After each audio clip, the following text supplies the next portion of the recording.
Oke, assalamualaikum warahmatullahi wabarakatuh.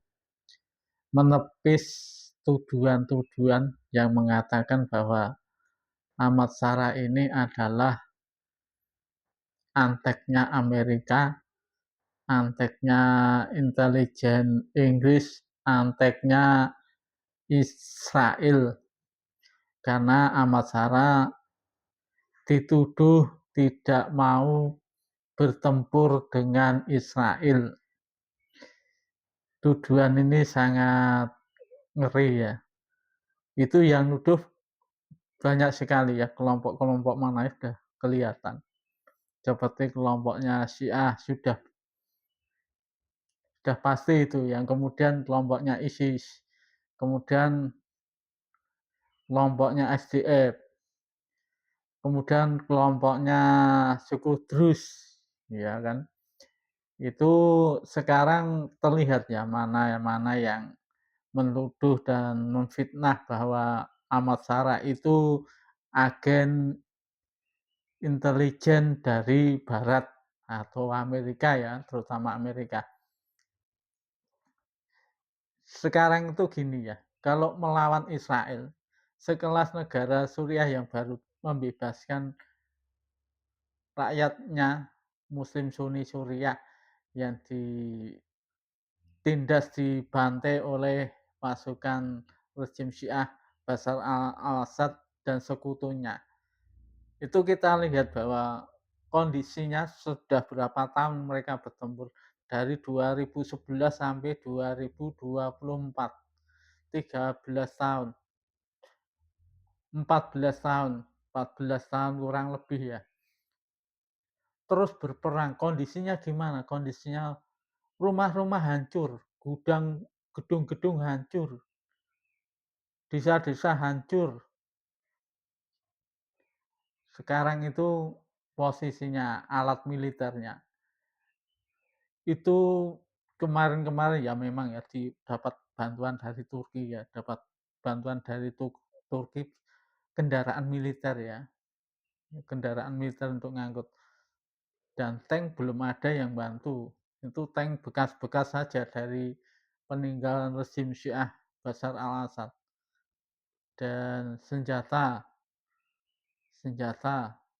paling senjata api otomatis itu saja. Kemudian yang dapat itu ya pesawat drone. Drone itu kan kepiawaian dari pejuang yang berhasil mengambil ilmu dari Ukraina,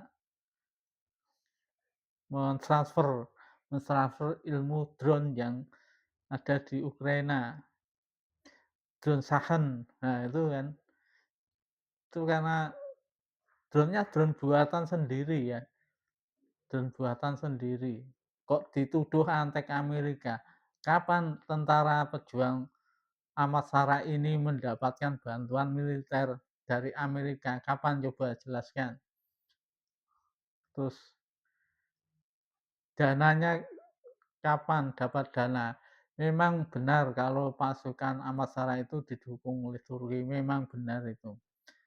Tapi Turki tidak ada kaitannya dengan Amerika, meskipun anggota NATO. Anggota NATO itu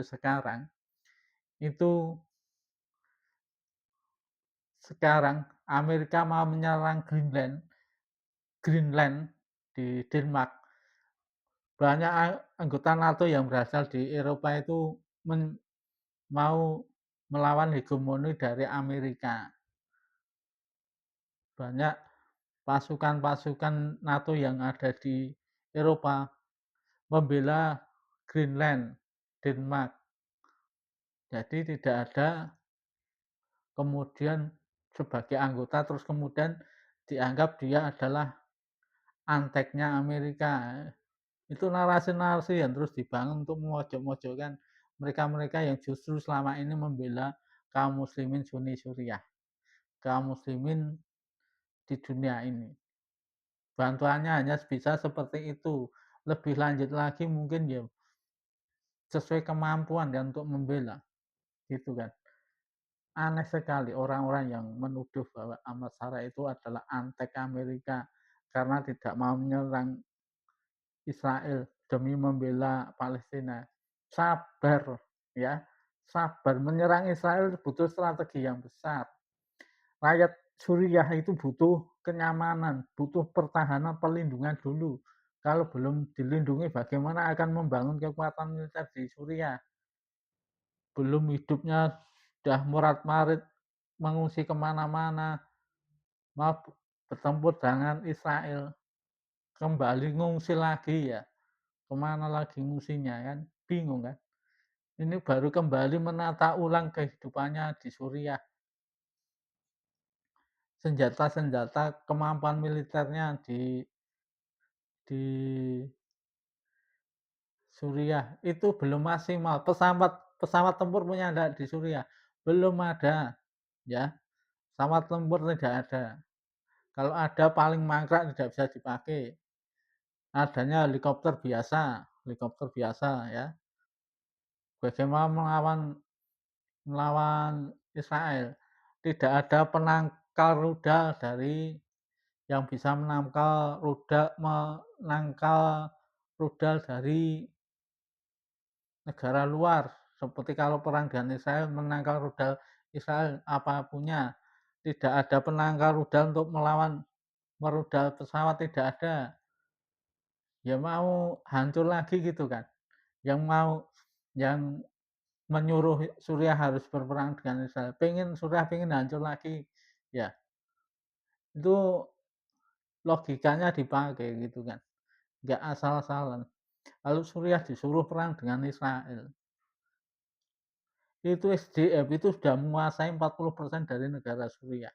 Suku Drus itu ada di Konetra itu masuk di wilayah Suriah. Itu justru mereka anteknya Israel, kerjasama dengan Israel.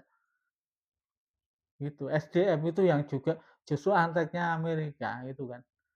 Yang mendukung dari dulu tahun 2011 sampai 2024 itu adalah Amerika. Suku Drus, ada kendaraan Humvee, kendaraan militer, ya. Dan justru kemarin saya sampaikan bahwa SDF itu justru dengan Amerika itu membangun proyek rekayasa untuk pembuatan proyek ISIS, negara Islam Irak Suriah, ya. Itu menghilangkan sekat-sekat negara ya, maka sekat-sekat antara Suriah dan Irak dihilangkan. Dan ISIS dulu memang berhasil menggempur di Manbij. Manbij itu di provinsi Irak yang dekat dengan perbatasan dengan Suriah. Ya. ISIS adalah proyek rekayasa yang dibangun oleh Amerika. Kita lihat kemarin bahwa dari korban-korban yang direkrut oleh ISIS, mereka paham betul bagaimana kegiatan ISIS itu, paham betul SDF itu justru kemana ada tentara pasukan Suriah, pemerintah Suriah sudah menemukan bahwa SDF menemukan sebuah rumah yang mana rumah tersebut tersedia banyak bendera-bendera ISIS ya berbagai ukuran. Itu di markasnya SDF ya. Hampir ketahuan, semuanya akan terbuka lebar ya. Jadi ISIS adalah proyek rekayasa yang dibangun oleh SDF dan Amerika, di mana justru mereka orang-orang yang di luar kaum muslimin yang akan membela kaum muslimin Sunni Suriah, justru mereka dituduh anggota ISIS mau gabung dengan ISIS ataupun kena propaganda proyek ISIS, wah ingin gabung dengan ISIS, yang mana ISIS akan menggempur pasukan Bashar al-Assad. Tapi faktanya ISIS justru bertempur dengan siapa? Dengan faksi-faksi pejuang kaum muslimin Suriah saat itu. Ketika faksi pejuang kaum muslimin itu di Suriah itu mencapai kemenangan, di belakang justru mereka menyerang pejuang kaum muslimin, faksi-faksi kaum muslimin yang baru berhasil untuk mengusir pasukan Bashar al-Assad. Ini kan gitu kan. Nah, ini fakta yang terjadi di saat ini. Jadi jangan begitu mudah dengan mengatakan bahwa Ahmad Sarah itu anti Israel. Kemarin barusan bertemu dengan Trump, bersalaman, kemudian kemudian membangun kerjasama proyek untuk menghancurkan atau me, apa itu menangkal kemajuan dari ISIS, perkembangan dari ISIS. Nah, itu kan. Ini keberhasilan Ahmad Sarah itu berdiplomasi untuk masa itu demi untuk mau kerjasama dengan Amerika dalam rangka untuk menanggulangi perkembangan ISIS di Suriah itu untuk agar supaya ketemu dengan poin-poin yang saling menguntungkan, bahwa Amerika diminta untuk jangan mendukung SDF. Nah, setelah tidak didukung SDF, sekarang ketika SDF diminta untuk masuk di pemerintahan Suriah, mereka menolak dan digempur. Akhirnya setelah digempur tidak ada bantuan yang datang dari Amerika, mereka lepas tangan terhadap SDF. Ini keberhasilan politik yang dihasilkan oleh Ahmad Sarah. Tidak kemudian dia antek Amerika. Kalau jadi antek Amerika, justru Ahmad Sarah itu membunuh kaum muslimin Sunni Suriah saat ini, menindas kaum muslimin Sunni Suriah saat ini. Tapi faktanya tidak, malah Ahmad Sarah itu melindungi kaum muslimin Sunni Suriah saat ini. Begitu. Nah, justru ketika sudah berhasil mengusir pasukan SDF, justru suku-suku kabilah-kabilah asli yang ada di wilayah yang terbebaskan dari pasukan SDF ini sangat senang sekali, sangat bahagia sekali, terbebas dari kekuasaan SDF yang kejam, yang menindas. Gitu kan. Itu teman-teman, intinya bahwa jangan sampai kita ikut tergabung menjadi golongan orang-orang yang justru menjadi segolongan dengan mereka, yang justru menuduh para pejuang-pejuang, para mujahidin Suriah itu sebagai anteknya Barat, anteknya Amerika. Tujuan itu tujuan yang kelak di akhirat akan dimintai pertanggungjawaban. Menuduh pejuang atau mujahidin itu sangat ngeri ya. Kita tidak mampu untuk berjuang di sana, menyelamatkan kaum muslimin Suriah ketika ditindas. Jangan sampai lisan-lisan kita justru menyakiti para pejuang-juang kaum muslimin yang berjuang untuk membebaskan penindasan yang dilakukan oleh Syekh Bashar Assad yang telah menindas kaum muslimin Sunni Suriah. Jangan sampai lisan-lisan kita, narasi kita, pemikiran kita justru menyerang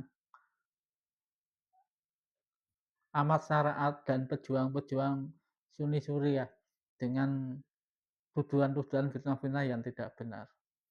Jadi hati-hati ya teman-teman. Jangan sampai lisan-lisan kita, pikiran kita selalu menuduh mereka. Kalau masalah bentuk negara itu pilihan mereka. Bentuknya mau bentuk seperti apa juga mereka pilihan mereka. Toh di Afghanistan itu terbentuk syariat Islam di sana. Diterapkannya syariat Islam di sana, dan banyak pun kelompok-kelompok yang mengaku kelompok muslim juga justru bertentangan dengan apa yang dilakukan oleh Taliban. Ketika Taliban berhasil menerapkan syariat, banyak kelompok kaum muslimin justru tidak terima apa yang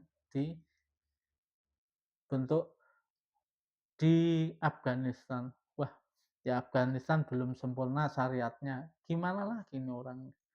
Ini baru dibangun daulah. Kalau mau menegakkan negara Islam dunia itu bagaimana kalau tidak didahului dengan daulah negara dulu. Mau menerapkan syariat Islam secara menyeluruh satu dunia itu dimulai dari daulah negara-negara dulu. Tidak langsung kemudian harus dunia dulu. Bagaimana ngurus negara Afghanistan sekarang? Dia membangun teknologi militernya dengan kemandiriannya. Bisa membangun, apa sudah bisa membangun pesawat tempur di Afghanistan? Belum bisa, gitu kan. Itu butuh waktu. Mempertahankan negara dulu dari serangan musuh, itu yang utama. Syariat sudah tegak di sana dan itu dipertahankan. Itu lebih dulu. Kalau sudah bertahan dan berkembang, bisa membangun kemandirian militer, perlengkapan militer, bisa membangun jet tempur, membangun rudal balistik, membangun apa itu satelit, ya itu baru nanti maju ke depan. Belum punya nuklir, senjata nuklir, ya itu yang jadi prioritas bagi kaum muslimin. Jangan sampai kita itu terburu-buru, wah ininya besar dulu. Tidak bisa. Yang besar itu dimulai dari kecil. Rasulullah Muhammad SAW itu mendirikan daulah dulu. Daulah yang kecil Madinah. Madinah dibentuk membangun pasukan militer dulu di sana. Kekuatan pasukan militer dari Muhajirin dan Ansor bersatu padu. Nah, semakin besar kemudian Mekah bisa ditaklukkan. Kalau tanpa pasukan militer yang besar itu tidak mudah menaklukkan Mekah gitu kan. Gitu. Jadi hal yang besar itu dimulai justru dari yang kecil. Negara itu dikuasai dulu. Kaum muslimin, orang mukmin itu berdaulat dulu baru membangun syariat di sana. Gitu ya guys. Terima kasih. Wassalamualaikum warahmatullahi wabarakatuh.